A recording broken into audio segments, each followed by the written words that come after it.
going back to people of the Amazon, I think there's a certain perception about the Amazon and the people who live there. Obviously, you said you're working with indigenous peoples. Can you talk a little bit about the perceptions of your friends and family and your own perceptions before you went there, and how those either proved to be true or not true once you're actually living there? I'd say probably the most significant perceptions I found was when I was in Bogota, and a Okay. lot of people were saying that, oh, the Amazon's really dangerous, be careful, lots of Uh-huh. bad things can happen, the Uh-huh. animals are going to get sick, which could all happen. But when you're there, you try and be careful. You try to stay away from anything bad. And to be honest, it's not that dangerous. I felt more unsafe in a big city, because Mm-hmm. that is really, you've got to be switched on. You've got to be careful of, your possessions and everything. Whereas in the Amazon, there weren't that many dangerous animals that I could encounter. I'd go swimming by myself. I'd go canoeing by myself, Mm-hmm. exploring. If you saw something, you just in the distance, nothing that's really big and ferocious. Like, um, but it's obviously there's things like dengue or malaria, but yeah, Mm-hmm. just make sure you don't get bitten too much.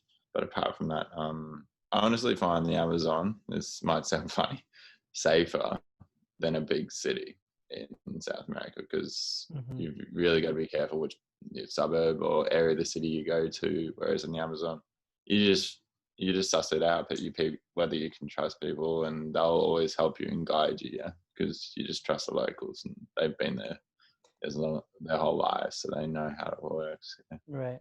When you were living there, were you living in a place where, I don't know how big the city the city you were living in was, but would you say that most people knew each other or knew of each other? Like, the families of the students in the school, would you say like, everybody had a good relationship as far as different families knowing each other?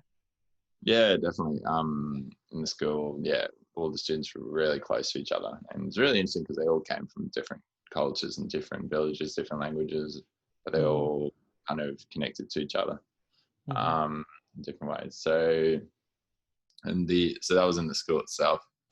Um, in the town, I mean, the town, which was about 10 minutes drive away, was about 40,000 people. So Okay. it's a town Pretty that's big. kind of grown quite quickly recently for a lot of the petroleum works that's going on, extraction. Mm-hmm.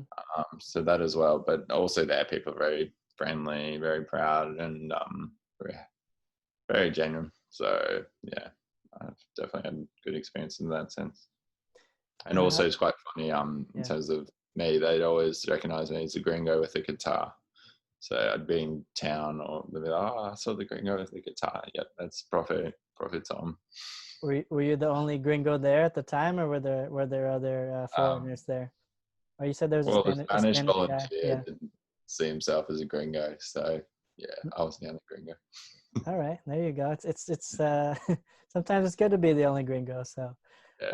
um, and how would you say, I was in Ecuador briefly, and I felt like, not that people were mean by any means, but they were, at least in Quito, they were like a little bit more reserved.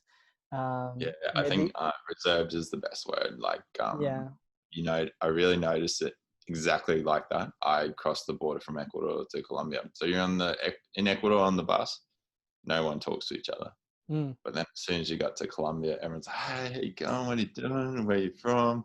And yeah. you just really notice that difference. It's not necessarily that Ecuadorians it's not. They're very extremely nice people. Mm-hmm. It's just that they won't jump into a conversation straight away. You've Mm-hmm. got to break the ice. That's all. Whereas in Colombia, they'll break the ice for you. Would you say that you had similar interactions versus being in a bigger city? I don't know if, I'm guessing you were in Quito, or in a bigger city in Ecuador, versus the people you lived with in the Amazon? Yeah, I mean, like for me, or Yeah, like just what you noticed about, either interacting with Ecuadorians in a bigger city versus in the uh, Amazon, or would yeah, you there's a say that? huge Yeah. difference. Particularly, I spent a lot of time in Guayaquil, and I went to Quito 2 or 3 times. Yeah. Um, huge difference. Yeah, so Guayaquil's very there's two sides to it. Obviously, there's the more affluent side, and then there's the whole Guayaquil itself. Mm-hmm. Um, in the more affluent side of Guayaquil, people, yeah, very Americanized, very yeah, it's almost as if I was similar conversations like, oh, let's go to the beach, let's watch the footy, let's go to the pub and or the bar, and let's go Yeah. dance, electro Yeah. disco. I was like, yeah, okay, that's very different. So, and they were like, a lot of them hadn't been to the Amazon. So Mm-hmm. people growing up their whole life in Guayaquil, they'd only focus on going to Mm-hmm. the beach or going to the Andes, like into Quito and stuff. But Mm-hmm. um, that's what I noticed. So interactions and stuff, I think Quito as well. People are very friendly, and also, but it's always more fast paced, you know, when you're in a big city. Whereas Of course. that was the main difference of any interactions you have in friendships, that you just have a lot of time. And I'd also feel a lot of my friends from the Amazon still genuinely write to me, and you know, always want to keep up with how I'm going, and just Mm-hmm. yeah, I think that friendship's very strong. Whereas you know, you might meet someone for a bit and in the city, and then but everyone's got a busy life in the city, yeah, Yeah. and they So. might not keep the Mhm. contact as easily. Mm. So I know obviously Guayaquil is on the beach. You know, you can go to the beach. What would you say besides? I don't know if you would go to a bar or something like that. What would you say was like a night out, or you know, some kind of regular activities you would do while being in the Amazon, or what the local people would enjoy doing? In the Amazon, going fishing, definitely. Okay. Um, going, uh, drinking ayahuasca. So Okay. as a ceremony. So Mm-hmm. it's a religious ceremony, but also it's you drink the ayahuasca and it does have hallucinogenic effects. Mm-hmm. And the idea is that you can look into the present and the future and communicate with people who aren't there. So it's particularly back in the days when we didn't have, you know, mobile phones, you couldn't really talk to your family if they were far away. So that's the idea. You drink the ayahuasca so you can connect with your spirit and the spirits of everyone. Mm-hmm. And if you're making a key decision in life, that's why you drink it. So that's one thing that the students always enjoy doing.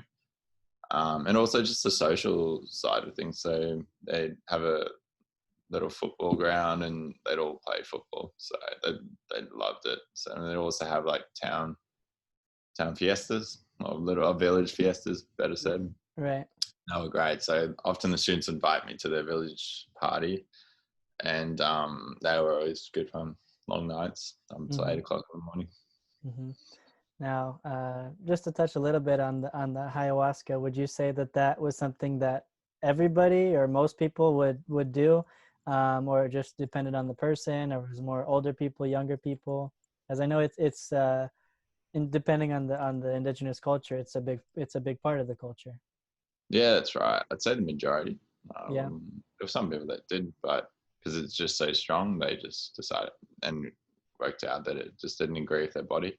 Mm-hmm. But the ayahuasca stuff, yeah, it does make you vomit, and the idea is that you're cleaning your body and system out. So, Mm-hmm. um, yeah, I mean, lots of people did, especially the indigenous, and they're very proud of it, and they knew kind of why they would drink it. But I think a lot of it was, I could see in some villages that the elderly were worried about how the young were just misusing and just Mm-hmm. drinking ayahuasca for the sake of it. Mm-hmm. So the drinking culture, that's, you know, you could say the modern young drinking culture, sometimes you go over the top and you just get yourself drunk, Mm-hmm. but that's not what you should do with ayahuasca. So a lot of people are worried about that these days, how young people kind of trying to do that.